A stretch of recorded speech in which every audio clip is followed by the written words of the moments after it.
Hi, my name's Tim, and I recently purchased the Infinity Play System to play pickleball with a ball machine, and I just wanted to give a little bit of feedback, kind of a little review, so that other people looking at this device or ball machine um, could have a little bit more information. So here it is behind me, and I'll flip this so I can. There we go. So the Infinity Play System. I don't know exactly the width of it, but it's probably 7 feet or so. So it's a nice sized, and it's perfect for pickleball. I think for tennis, it's probably good for little guys, or maybe juniors who are just, or anyone just looking to groove their strokes and get the neuromuscular patterns down from just hitting a lot of balls. But it doesn't kick a tennis ball very far, so you're pretty limited. But with a pickleball, it flies a little more distance, and it has settings from 1 to 5 strength. And so with a pickleball, it can shoot at a decent distance. You wouldn't really be like hammering ground strokes from the baseline, but there's a lot you can do with it. So I'll actually do another video where I show some of the different ways I use it. But for now, let me just say some of the things to know about. So first off, the Infinity Play System only sits at like 20 something inches. So I put this blue cord up here, which is at 36 inches, so that I know where the actual tape would be. It droops a little in the middle, just kind of like a net, so it's a little bit lower in the middle.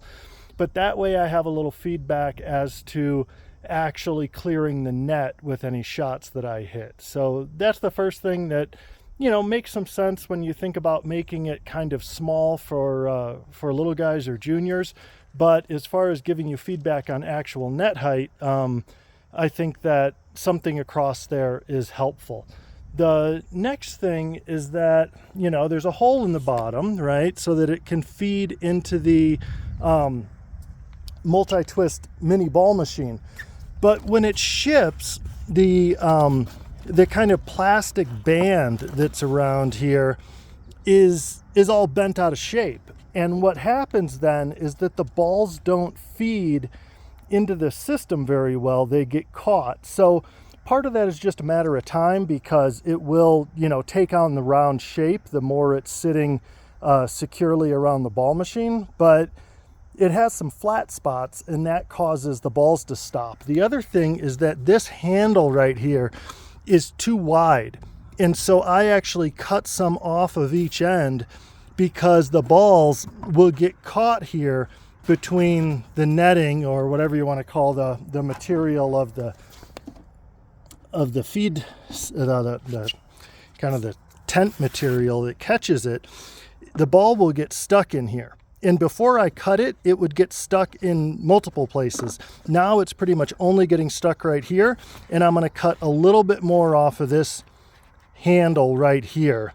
And then the balls should feed a little bit nicer. But right here, you can see that it's pretty flat across here. It's not rounded very well. So the balls catch here because this black portion, which I'll show you by releasing it. So this tube that feeds down fits around the spiral of the ball machine, and you have to pull it down pretty far to get it so that the balls will feed and there's no obstruction. Now, if someone knows something different, feel free to let me know, but that's my findings so far. So when you undo it here, and you can pop this off of the ball machine, so now it's just loose, and you look down at it, it has to fit around that ball machine. And in order to do so, you kind of have to pull it down with that strap, and then make sure that it's not coming to the inside anywhere, or else the balls won't be able to get down past this round portion that I really wish were a stiffer material, so that it could really come to you in a round shape. So then this has to be pushed down more, and you have to get it around at least one full revolution here for it to actually feed the balls properly. So those are about the only things that I've had to tweak a little bit, is just the feeding of the balls and knowing where the height of the net is, so that this system is working optimally and you're not constantly having to walk over to it and fix the balls that are not feeding properly. The last thing I'll mention is the battery. So this system runs on 6D batteries, and it would have really been nice, you know, just a regular plug, because it's a relatively small system. So a lot of people are probably using it close to their house or maybe in their garage or basement. And a normal AC plug would have been really convenient. But what I did was I bought a recharger for charging D batteries. It'll charge other size batteries too.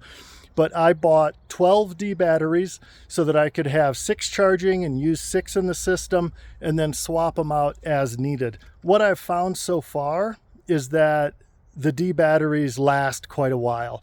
So I've probably used the system 12 or 15 times so far, and I haven't changed out the batteries yet. So I have my other 6 charged and ready to go, and then I'll throw these in the charger when they're done. Also, taking the batteries and putting them into the housing of the ball machine is actually a little tricky. So it's like a little bit old school, like it was manufactured a little while ago. And the batteries, you really have to kind of jam them in there and give it a little effort. So know that that's a little bit of a factor. The last thing is that if you watch some of the other